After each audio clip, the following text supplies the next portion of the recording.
what the hell is going on? How are we here? How have we reached this point?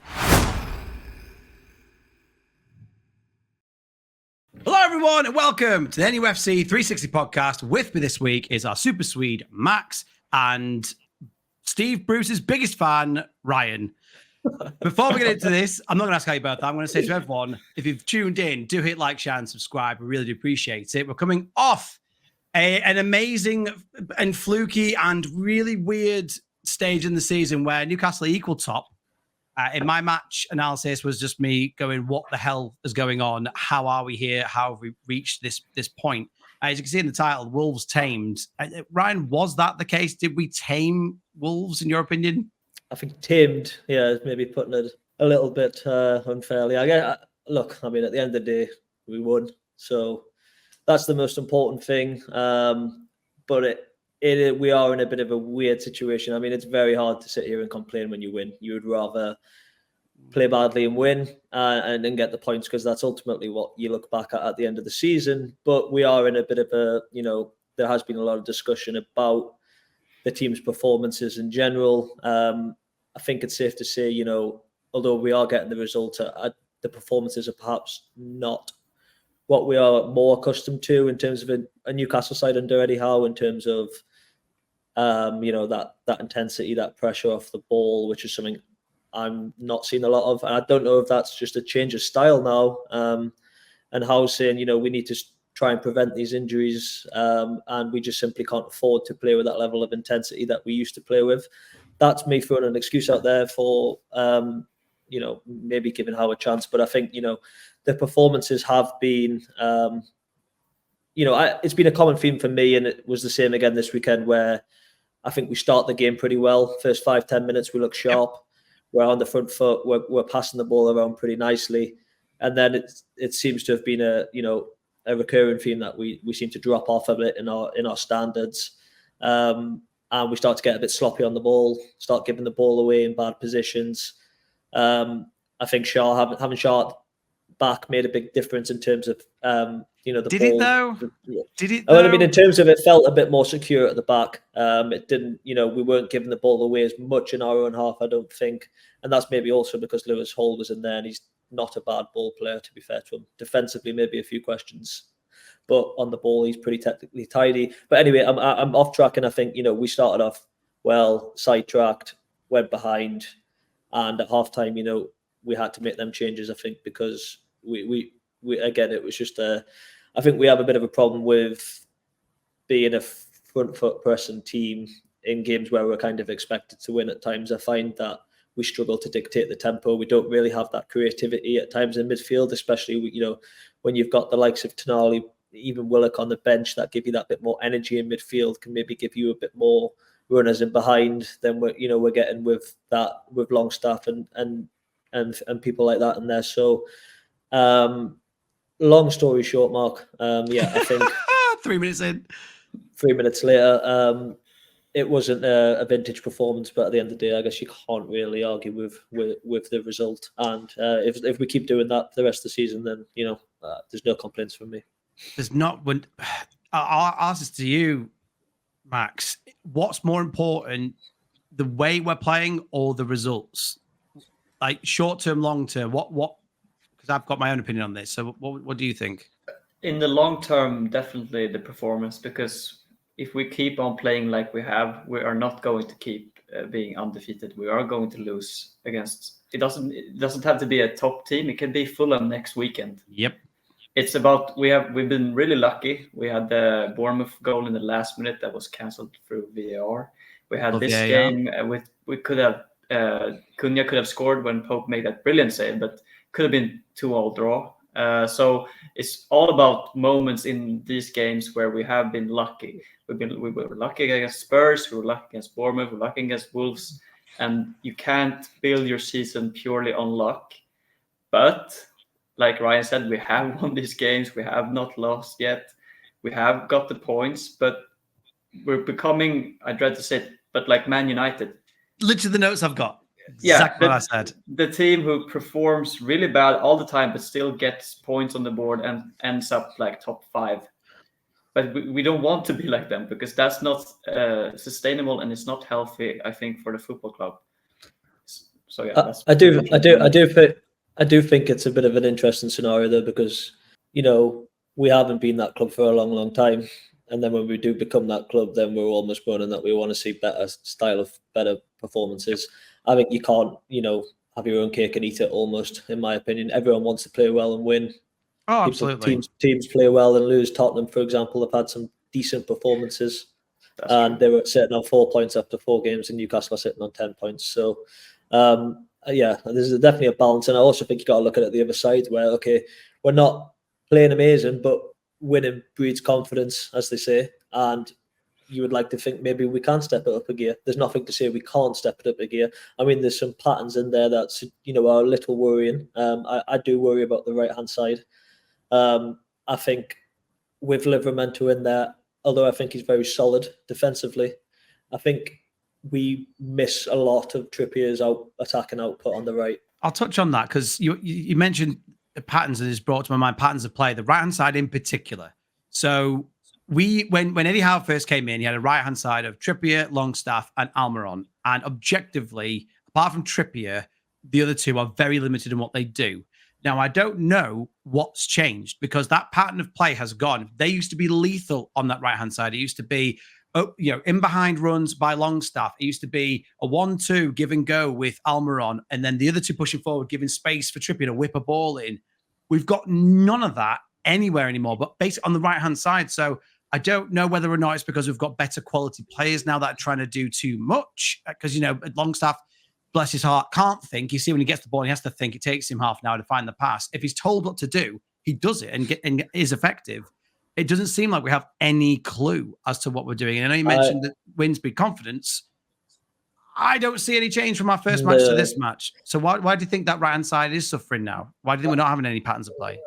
I honestly think it's down to the importance of Kieran Trippier. I think he's a massive, and I mean, he's not at the levels, and I do see why Livramento had to start over him at the start of the season. But when we go back to last season and the season before, again, Trippier, defensively there was some questions over him second half of the season, admittedly, but he's the one that he's because he's always on that front foot, and because he's looking to attack, he creates the space for Almiron. He's better on the ball than Livramento. He's a better creator, and I think he's the one that makes the other two almost seem more effective, in my opinion. I think when you've got Livramento in there who's not as gifted, I think obviously he will learn with time. I'm not saying he's not a good player. I think he's a really good player, but he just doesn't have that inclination and that awareness and that talent and delivery going forward. I think that Trippier has, and I think the right hand side suffering because of that. Bringing Tonali into the fold might make a difference. I've liked it. Then I also thought Murphy would hit the ground running at the start of this season. I think he was a little unlucky given the Southampton game where he had to go off early and stuff like that. But he hasn't really found them levels. He can't seem to get involved in games, and that right hand side just it's basically non-existent for us going forward. So it is an area of concern.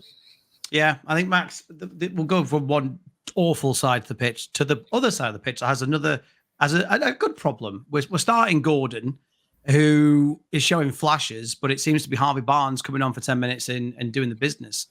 What would you do with that left-hand side? Who would you start? I mean, I think everyone's leading towards playing Gordon to the right and then putting Barnes in, because I think we all can agree Barnes should start because of the output he's had and the influence he has had on games. Also, you could say that him as an impact sub is more valuable than him starting, but I don't see it as that. I think when you have a player of his quality, because the goal he scored, that's so difficult to do, and he's done it so many times. So you could see when he was starting to move inside the pitch, all of us knew what was going to happen. Yep, and he did it perfectly. So it's a really difficult one, because I think Gordon is, as you said, he's better on the left because he also cuts inside. I mean, his first the one where he hit the post, he cut him from the left and that would have been class. Yeah, that was a really good goal if it had gone in. But so it actually makes me wonder what's the plan there, because we can't play both on the left. Someone has to play on the right, but you can't also bench one of them because they're both really good. And our right-sided options in Almiron and Murphy are not as good as our left-sided options. And just to touch on that right side that you were talking about before, I think it's because Almiron and Murphy and Livramento and Trippier are so different kind of profiles players. Yeah. Trippier he was always overlapping when Almiron was cutting inside, and that's created those good triangles and patterns of play that we saw the 2022-23 season especially. Whilst now we have Murphy, who is more like a touchline sort of winger, and then you have Livramento, who I don't really know what his role is. He's goes inside in the midfield and build-up phase, and then he works outside. And I don't think he's a particularly good crosser of the ball. I haven't seen putting one good cross yet. But to go back to your question, Barnes and Gordon, I think both should start. I think we should start Barnes on the left and Gordon on the right, because Barnes on the left is so good, and I think Gordon can do a job on the right. I think the quality Gordon brings. I think Gordon is a better left winger, but Barnes and the form he's in, he's a different player. I think what he can do, Gordon can't, but what Gordon does, he can't. The turn of pace to beat a man, Gordon is the best, but Gordon can't do that. He can't score a goal like that. I've not seen him hit a ball or finish. He gets half a chance. I think the first goal Barnes scored, that assist from Kelly, that just took his chance superbly a few weeks ago. How about you, Ryan? Are you up for the starting both and putting Gordon to the right? Yeah, I think they've both got to start. But it is, I don't think there'll be many managers in the Premier League with a dilemma kind of, as big as they've got, I think Howe's got, because it's just such a tricky decision, because either way you're taking away a player's main strength and what makes the player they are. So Gordon's, what Gordon, his game is, he's direct, he's quick, he likes to run at defenders, and he likes to come inside on that right foot. Same with Barnes, maybe not as quick and direct. He is direct, actually, I should say that, but quick, not as quick, but he's so good, you give him a chance, and he likes to shoot, and he ultimately gets you out. But I think my counter-argument to not playing Gordon on the left would be, okay, we're not saying he's scoring 30-yard screamers, but he did get you 10 goals, 10 assists in the Premier League last year, playing off the left.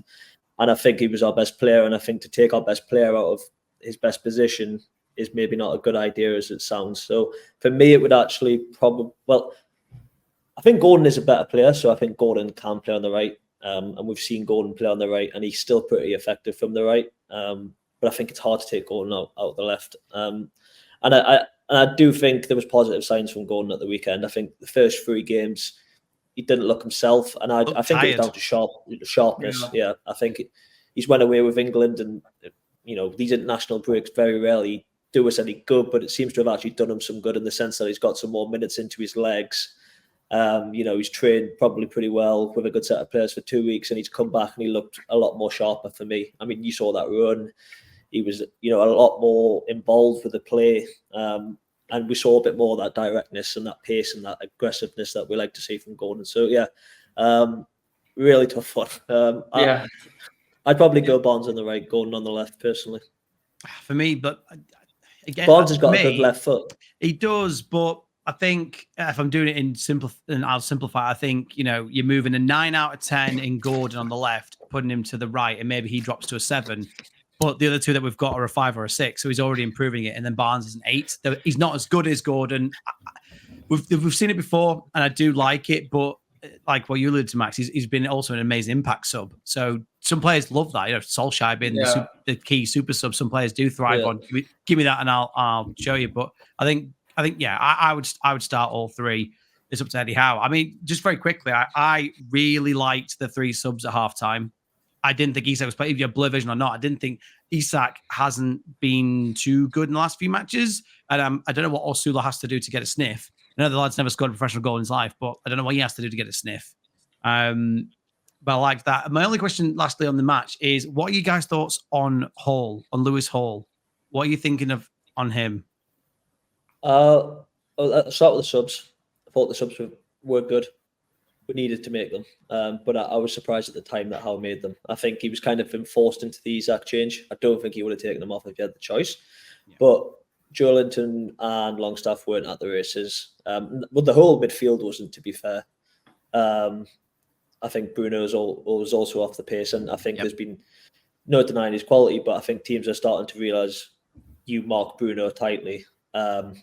You try to play him out the game, right? There's a man on Bruno, and you've seen it in quite a lot of the games this season where someone is in the midfield and their job is literally just to guard Bruno Guimaraes, try and limit his effectiveness, try and limit his space on the ball. So I think we're struggling a little bit with that.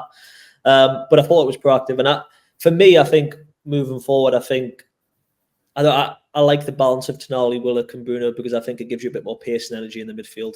I think one of the biggest problems we have is that we're so easy to cut open in the middle of the park in terms of, okay, we'll get bodies forward, but if we lose the ball high up the pitch, we saw it with the Longstaff goal, we're so overcommitted and we haven't got the pace to recover that we're getting caught out so quickly.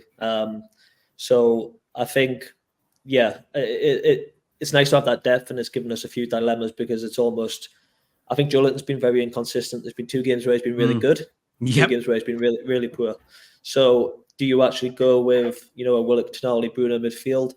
You might not want to give Willock 90 minutes given, he's coming off the back of another injury, but it definitely creates dilemmas moving forward. And I'll let you take up the Lewis Hall question, Max. What are your thoughts on him so far this season?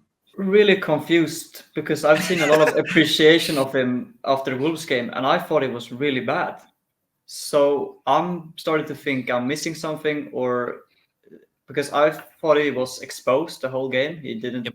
Yep. They were actively targeting that left-hand side, and I think he got played past a few times, and I didn't think he won many tackles. And I mean, he's there to be a good player in our build-up. I didn't see anything of that. I might remember wrongly here, but I was just surprised after the game how many people said Lewis Hall man of the match, and I was so confused. Maybe you guys know something I don't, because I must have missed something.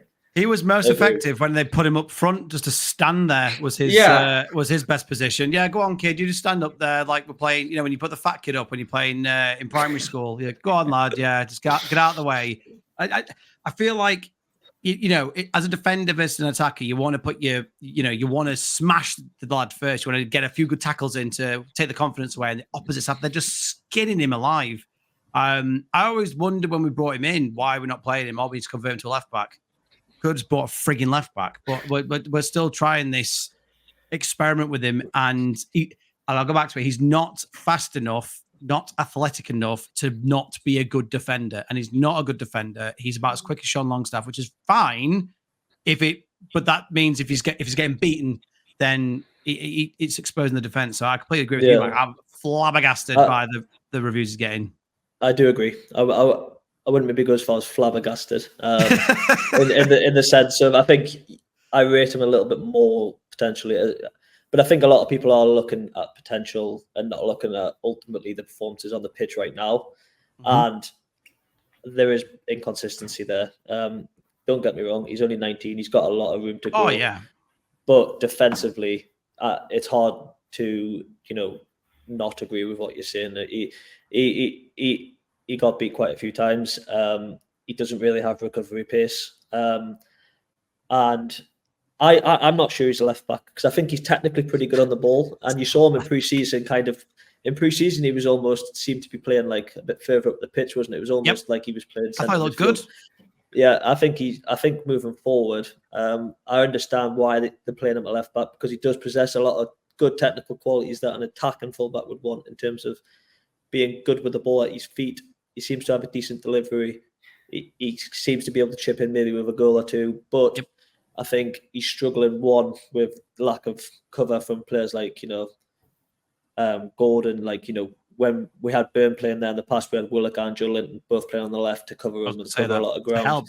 To help him out. And he's been left 1-on-1, which is hard. Any left back and any full back in the Premier League that's facing the wingers these days will struggle 1v1. But I think, Mark, like you're saying, I think defensively, I'm not sure he's quite there yet. And to be honest, I would actually look at, situation dependent, but I wouldn't be against, this might be controversial, but Livramento go back to left back and Trippier go back to the right. I've solved it. Because I think, well, go ahead. I've solved it. You put Almer on there. We need. Almiron. It will be as a shit of a defender as he is, but he's quick. So there you go. Diddly Donk's head there. I'll just keep stepping in front of him, getting beaten, slow him down, and then someone will step in and tackle. You want someone that can attack and not defend? Put Almiron there. This is quick. Jesus, can Almiron attack? On the left-hand side, he can he whips a ball. He's actually all right. He actually can whip a ball in on his left. It's when you have to think. Don't forget Matt Target. He's still here. Do you mean I forgot Matt Target?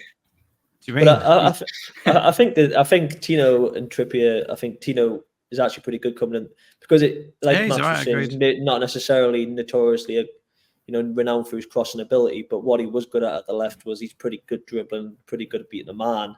He was actually quite effective being able to come inside, cut inside. I don't like the idea of playing a player on their weak side, but I almost think he's our best option right now. Situation dependent. I think like Kelly, may be more suited to games where we may be playing away from home and Hal wants to be a little bit more defensively minded, or set pieces or whatever, with Kelly's height and stuff. But it's an interesting one, and I do think Hall, I'd like to see him, keep playing and keep improving. But there's got to be questions of, if he can be our week in, week out left back right now, because the consistency isn't there for me defensively. Yeah. We're going to Craven Cottage this weekend. Beautiful, beautiful classic stadium in the UK. I love Craven Cottage. It's a proper throwback to. It's a proper ground. It is a proper ground. I do love it. A little cottage in the corner. And we typically do quite well. Now Fulham are sitting 12th. They've lost, I believe it was a lost win and then 2 draws on the bounce. They drew away at Ipswich and they've drawn with West Ham. So they're doing what you'd expect of Fulham, to be honest. I'm not going to go into all of them. You expect them to kind of be between 14th and 12th. Max, what's your lineup first? Who would you start against Fulham? Okay. I'd start, obviously, Pope in goal, and I think I'd start Livramento, Schär, Kelly, Hall, Bruno, Tonali, Joe Linton, Barnes, Isak if he's fit, otherwise Gordon, and then Murphy. Hopefully his nose will stop bleeding by Saturday. Yeah, no. Those Swedes, man. Those Swedes. Ryan, what's your lineup? I would keep Dan Burn in there. I think, I'll swap. I'll go for changes. I would go Trippier in for Livramento. I still kind of think we're a better team with Trippier in it. And I think when Trippier's came on off the bench, he's impacted us in a positive way in some of the games that we've played this season. I'd bring Willock and Tonali in for Joe Linton and Longstaff.